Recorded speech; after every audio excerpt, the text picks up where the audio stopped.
உயிரோடு தமிழோடு இணைந்திருக்கிறீர்கள். ILC தமிழ் உயிரோடு தமிழில் அன்பர்களே, உலக நகர்வு நிகழ்ச்சியில் இணைந்திருக்கின்றோம். பிரித்தானியாவிலிருந்து போரியல் ஆய்வாளர் அரசவர்கள் இணைகின்றார். வணக்கம் அரசவர்களே. உங்களுக்கு வணக்கத்தை தெரிவித்துக் கொண்டு நாங்கள் உலக நகர்வு நிகழ்ச்சியில் நேரடியாக ஈரான், இஸ்ரேல், அமெரிக்காவுக்கு இடையிலான போர் தொடர்பான மேலதிக தகவல்கள் நடக்கின்ற விடயங்களை பார்க்கலாம் என்று நம்புகிறேன். குறிப்பாக ஸ்ரீலங்காவினுடைய கடற்பரப்பில் வைத்து ஈரானுடைய கடற்படையினுடைய கப்பலை தாக்கி அழித்திருப்பதாக செய்திகள் வந்திருக்கின்றது. அதில் கிட்டத்தட்ட 182 பேர் அந்த கப்பலில் இருந்ததாகவும் 32 பேர் வைத்தியசாலையில் அனுமதிக்கப்பட்டதாகவும் செய்திகள் வருகின்றது. என்ன நிலைமை என்றதை கூறுவீர்களா? உண்மைதான். இலங்கை கடற்கரையிலிருந்து காலி கடற்கரையிலிருந்து கிட்டத்தட்ட 40 கடல் மைல் தொலைவில் வைத்து ஈரான் IRIS என்ற கப்பலை, அதாவது பிரிகேட் கப்பல், அதை தாக்கி அளித்திருப்பதாகவும் அந்த கப்பலில் இருந்து விடுக்கப்பட்ட உதவி அழைப்பை தொடர்ந்து இலங்கையின் கடற்படை கப்பல்களும் விமானங்களும் அந்த இடத்துக்கு சென்று கிட்டத்தட்ட 78 பேர் இதுவரையில் மீட்கப்பட்டுள்ளதாகவும் 101 பேர் காணாமல் போயுள்ளதாகவும் தெரிவிக்கப்படுகின்றது. ஃப்ரிகேட் ரக இந்த கப்பல் இப்ப விசாகப்பட்டினத்தில் அண்மையில் இந்தியாவின் விசாகப்பட்டினத்தில் நடந்த மிலான் 26 என்ற அந்த கடற்படை பயிற்சியில் ஈடுபட்டிருந்தது. பிறகு ஈரானில் தாக்குதல் ஆரம்பிக்கப்பட்ட பின்னர் அது இந்து சமுத்திர பிராந்தியத்தில் இலங்கையை நோக்கி வந்திருக்கிற வேளையில் தான் இந்த தாக்குதல் இடம்பெற்றிருக்கின்றது. இலங்கையின் வெளிவார அமைச்சர் விஜித கெரத்தும் இதை நாடாளுமன்றத்தில் உறுதிப்படுத்தி இருக்கின்றார். தங்களுக்கு அவசர உதவி கேட்டு வந்தபடியால் தமது வான்படையினரும் கடற்படையினரும் இந்த உதவிகளை மேற்கொண்டதாகவும் இன்னும் காணாமல் போனவர்களை தேடிக்கொண்டிருப்பதாகவும் 101 பேர் காணாமல் போயிருக்கிறார்கள். இது ஒரு மிகப்பெரிய ஒரு சம்பவமாகத்தான் பார்க்கப்படுகின்றது. இருந்த போதும் இலங்கை என்ன நடந்தது என்று கூறவில்லை. ஆனால் இலங்கை அரசின் தகவல்களின் அடிப்படையில் வெளிநாட்டு ஒன்றின் நீர்மூழ்கி கப்பல் இந்த தாக்குதலை மேற்கொண்டதாக கூறப்படுகின்றது. டோபிடோ வகை ஏவுகணைகள், நீர்மூழ்கியில் இருந்து ஏவப்படும் டோபிடோ வகை ஏவுகணை மூலம் இந்த கப்பல் தகர்க்கப்பட்டிருக்கின்றது. அதே சமயம் ஈரான் சொல்லி இருக்கின்றது, ஈரான் கடற்கரையில் இருந்து 600 தொடக்கம் 650 மைல் தொலைவில் உள்ள இந்து சமுத்திர பிராந்தியத்தில் வைத்து அமெரிக்காவின் டிஸ்ட்ரோயர் கப்பல் ஒன்று தாக்கப்பட்டிருப்பதாகவும் இந்தியாவில் எரிபொருட்களை நிரப்பிக்கொண்டு வரும் வேளையில் இந்த தாக்குதல் இடம்பெற்றதாக கூறப்படுகின்றது. அண்மையில் கூட கேர்னல் கிரகர் ஒன்றை கூறியிருந்தார். அதாவது தற்போது ஓமான், பஹரைன் கடற்பகுதிகள் மட்டுப்படுத்தப்பட்டிருப்பதால் இந்தியாவில் தான் அமெரிக்கா கடற்படையினர் இந்தியாவின் துறைமுகங்களை பயன்படுத்துவதாக.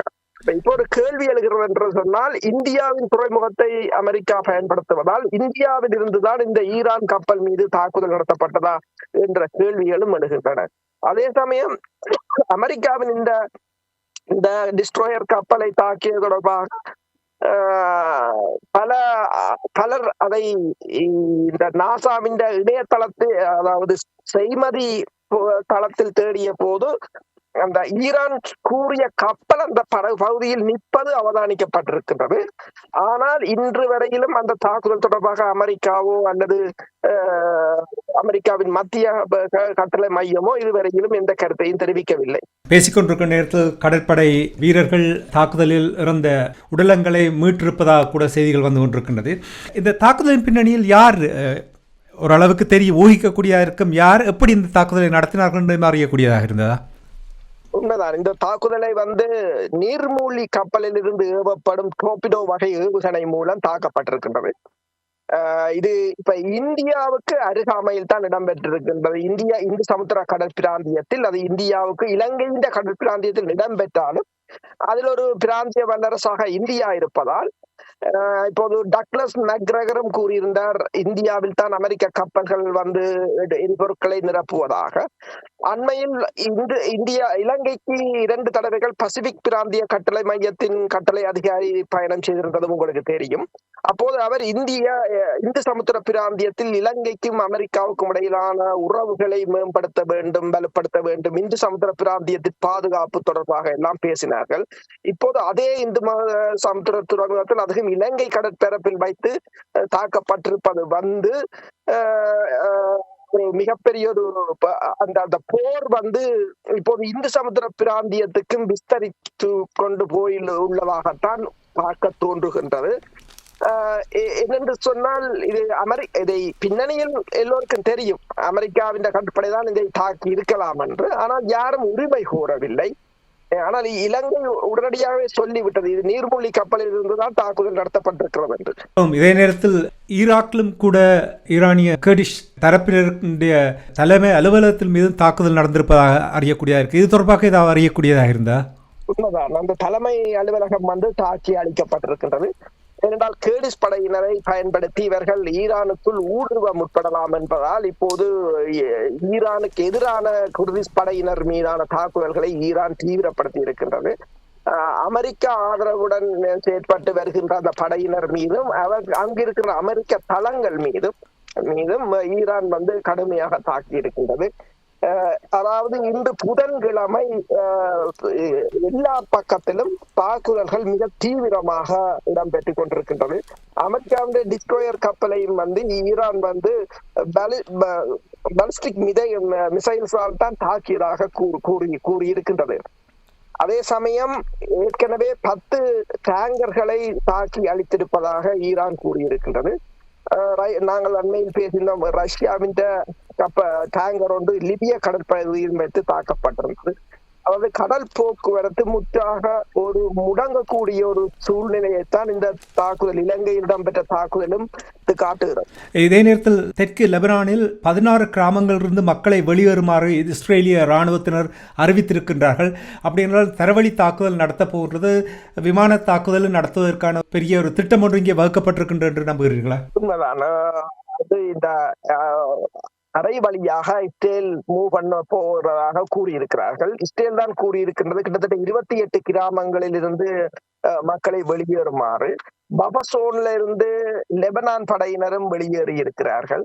ஹிஸ்புல்லாக்கள் தாங்கள் நேரடியான தாக்குதலுக்கு தாங்கள் தயாராக இருப்பதாக கூறுகிறார்கள். இரண்டு சொன்னால் இந்த தாக்குதலை பொறுத்தவரையில், ஈரானை பொறுத்தவரையில் இது ஒரு இறுதி தாக்குதல். இப்ப ஈரான் விழுமாக இருந்தால் ஹிஸ்புல்லாக்களும் இல்லை, ஹூதிஸ் அமைப்பும் இல்லை. அப்ப இவர்கள் எல்லோரும் ஒருங்கிணைய வேண்டிய ஒரு கட்டாயத்துக்கு இருக்கிறார்கள். எனவேதான் ஹிஸ்புல்லாக்கள் தாக்குதலை ஆரம்பித்திருக்கிறார்கள். இஸ்ரேல் மீது ஏவுகணைகளை ஏவி இருந்தார்கள். இஸ்ரேலின் நாளில்லாத தாக்குதல் விமானத்தை சுட்டு வீழ்த்தியிருந்தார்கள். ஆனால் இஸ்ரேலும் கடுமையாக தாக்கியிருந்தது பெய்ரூட் பகுதியை. இப்போது இஸ்ரேல் தரைப்படை நடவடிக்கை எடுக்க போவதாக கூறியிருக்கிறது. ஆனால் பிரச்சனை என்னவென்று சொன்னால், பல முனைவாக்கப்பட்ட இந்த கள முனைகளை இவர்கள் எவ்வாறு சமாளிக்க போகிறார்கள் என்பதுதான் இப்ப மிகப்பெரிய ஒரு கேள்வியாக இருக்கின்றது. ஈரான் கடற்படையை கூட இப்ப 17 கப்பல்களை அளித்ததாக கூறியிருந்தார்கள். இப்போது வெளியில் இருக்கின்ற ஈரானிய கப்பல்களையும் தேடி அளிப்பதாகத்தான் இந்த கடற்படை மோதல் காணப்படுகின்றது. எனவே இந்த கடற்படை, அதாவது இது இப்ப 100 கடற்படையினர் இறந்திருந்தால் ஈரானுக்கு இது ஒரு மிகப்பெரிய ஒரு இழப்பாகத்தான் இருக்கு. அப்ப ஈரான் அமெரிக்க கடற்படை மீது கடுமையாக தாக்கலாம் என்ற ஒரு கருத்தும் எழுந்திருக்கின்றது. ஏற்கனவே USS அப்ரஹாம் லிங்கன் வந்து ஈரான் கடற்பரப்பில் இருந்து இந்து சமுத்திரத்தை நோக்கி திரும்பி மூவ் பண்ணி இருப்பதாக கூறுகிறார்கள். இப்ப இந்தியாவுக்கு அமெரிக்க கப்பல்கள் வந்து எரிபொருள் நிரப்புவதாக இருந்தால் இதற்கு இந்தியா மீதும் ஈரான் ஆளில்லாத தாக்குதல் விமானங்களால் தாக்கலாமா என்ற கேள்வி எழுந்திருக்கின்றது. அப்படி ஈரான் தாக்கினால், இந்தியா மீது தாக்கினால் பாகிஸ்தான் அங்கே ஈடுபடுவதற்கான வாய்ப்புகள் இருக்கிறதா? பாகிஸ்தான் ஏற்கனவே சவுதி அரேபியாவுடன் ஒரு ஸ்ட்ராட்டஜிக் பார்ட்னர்ஷிப் ஒப்பந்தம் ஒன்றில் ஈடுபட்டிருக்கின்றது. ஆனால் பாகிஸ்தான் வந்து இந்தியாவுடனான மோதல் என்று சொல்லும் போது நிச்சயமாக பாகிஸ்தான் அதற்குள் இறங்கக்கூடிய நிலை இருக்கும். ஏனென்றால் பாகிஸ்தானுக்கு ஆதரவாக சீனா இருக்கின்றது. அப்ப இது இந்த மோதல் வந்து மெல்ல மெல்ல உலகத்தை நோக்கி விரிவடைந்து கொண்டு போவது போலதான் தெரிகின்றது. இப்ப நீங்கள் கூறிக்கொண்டிருக்கின்ற நேரத்தில் யுனைடெட் அரப் எமிரேட்ஸ் கூறியிருக்கிறார்கள் 3 பெலிஸ்டிக் மிசைல்ஸ்களை சுட்டு வீழ்த்தி இருப்பதாகவும் 121 ட்ரோன்ஸ் அவர்கள் பக்கம் வந்ததை வீழ்த்தி இருப்பதாக கூட கூறுகிறார்கள். இதே நேரத்தில் பிரித்தானியா இப்பொழுது செய்தி வெளியிட்டிருக்கின்றது. கிட்டத்தட்ட 130,000க்கும் மேற்பட்ட பிரித்தானியர்கள் மத்திய கிழக்கு நாட்டிலிருந்து வெளியேறுவதற்கு பதிவு செய்திருக்கிறார்கள் என்று கூறுகிறார்கள். இன்று அவர்களுடைய ஒரு விமானம் அங்கிருந்து புறப்பட இருக்கின்றதாக கூறப்படுகிறது. அப்படி என்றால் நீங்கள் கூறுவதை பார்க்கும் பொழுது, ஸ்பெயின் தொடர்பாக கூறும்பொழுது, ஸ்பெயினுடைய பிரதமரும் கூட தன்னுடைய கடுமையான எதிர்ப்பை தெரிவித்திருக்கின்றார் என்ற செய்திகள் கூட வருகின்றது. இதற்கிடையே ஐரோப்பிய நாடுகளுக்கிடையில் கூட சிக்கல்கள் இருப்பது போல் தெரிகின்றது. ஏனென்றால் நேற்று நாங்கள் உரையாடும் பொழுது ஃபெட்ரிக் மேர்ஸ் அவர்கள் டொனால்ட் ட்ரம்ப் அவர்களை சந்தித்ததும் அவர் ஸ்பெயின் மீது அழுத்தத்தை பிரயோகித்ததும், உங்களுக்கு தெரியும் ஸ்பெயின் ஐரோப்பிய ஒன்றியத்தில் உள்ள ஒரு நாடு, அப்படி பிரித்து பார்க்க முடியாத என்ற ஒரு குழப்பங்களை ஏற்படுத்தியிருக்கிறார். அப்படி என்றால் இங்கே ஐரோப்பிய ஒன்றியங்களிலும் குழப்பங்கள் வருவதற்கான வாய்ப்புகள் இருக்கிறதா? உண்மைதான். ஐரோப்பிய இப்ப பிரான்ஸ் என்ற விமானம் தாங்கி கப்பல் வந்து மேற்கு ஆசியாவுக்கு செல்கின்றது. அவர்கள் தாங்கள் இந்த போரில் இணைய போவதாக கூறியிருக்கிறார்கள். பிரித்தானியாவின் கப்பல் சைப்ரஸுக்கு செல்கின்றது. அப்படி என்னும் போது ஐரோப்பாவுக்கு இப்ப ஈரான் பிரதி வெளிவார அமைச்சர் நேற்று கூறியிருந்தார், ஐரோப்பா அடுத்த தாக்குதலுக்கு அடுத்த அலைக்கு ஐரோப்பா தன்னை தயாராக வேண்டும் என்று கூறியிருக்கிறார்கள். அவர்கள் ஆளில்லாத தாக்குதல் விமானங்கள் அது எல்லைகளற்றதாக பறக்கக்கூடியதாக இருக்கின்றது. எனவே அதன் மூலம் இந்த சமுத்திர பிராந்தியமாக இருக்கலாம், ஐரோப்பாவாக இருக்கலாம், எல்லாவற்றிலும் ஒரு மிகப்பெரிய ஒரு அனர்த்தம் ஏற்பட போவது போலதான் தெரிகின்றது நீங்கள் கூறுவதை பார்த்தால்.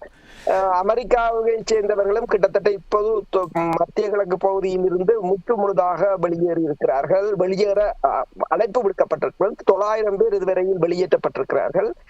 இன்று அமெரிக்கா சைப்ரஸில் இருக்கிற தனது குடிமக்களையும் வெளியேற சொல்லி கூறியிருக்கின்றது. ஏனென்றால் சைப்ரஸை நோக்கி பிரித்தானியாவின் கப்பல் செல்வதால் சைப்ரஸை நோக்கி ஈரான் தாக்குதல்களை தீவிரப்படுத்தலாம் என்று அவர்கள் யோசிக்கிறார்கள். இலங்கை கடற்படையினர் தொடர்ச்சியாக ஈரான் போர்க்கப்பலில் இருந்து உடல்களை மீட்பதாக கூட இப்பொழுது தொடர்ந்து செய்திகள் வந்து கொண்டிருக்கின்றது. இந்த விடயங்களை நாங்கள் அவதானித்து முடிந்தால் நாங்கள் இன்று மதியம் மேலதிக தகவலோடு இணைந்து கொள்ளலாம் என்று கூறிக்கொண்டு, தகவல்களை தந்ததற்காக அரசர்களே அன்பர்கள் சார்பாக உங்களுக்கு நன்றியை கூறிக்கொண்டு நாங்கள் மீண்டும் பிரித்தானிய நேரம் 7 மணிக்கு நாங்கள் சந்திப்போம். நன்றி, வணக்கம். நன்றி, வணக்கம். எமது பார்வையாளர்களுக்கு வணக்கம். மக்களின் குரலாய் ஓங்கி ஒலிக்கும் இலக்கு மின்னிதழ் மற்றும் உயிரோடை தமிழ் வானொலி ஆகிய இவ்விரு ஊடகங்களும் உங்களைப் போன்ற எமது நேயர்கள் நண்பர்களின் ஆதரவிலேயே இயங்கி வருகின்றன. மிக குறைந்த பலங்களுடன் பல இடர்கள் மற்றும் தடைகளை தாண்டி பயணிக்கும் எமது ஊடகங்களின் பணிகள் மேலும் வளர உங்களால் முடிந்த நிதி உதவியை வழங்கி இன்னும் காத்திரமான செயற்பாடுகளை முன்னெடுக்க உதவுமாறு மிகவும் பணிவன்புடன் வேண்டி நிற்கின்றோம். உங்கள் பங்களிப்பு உங்களின் உரிமை குரலாய் ஓங்கி ஒலிக்கும். நன்றி.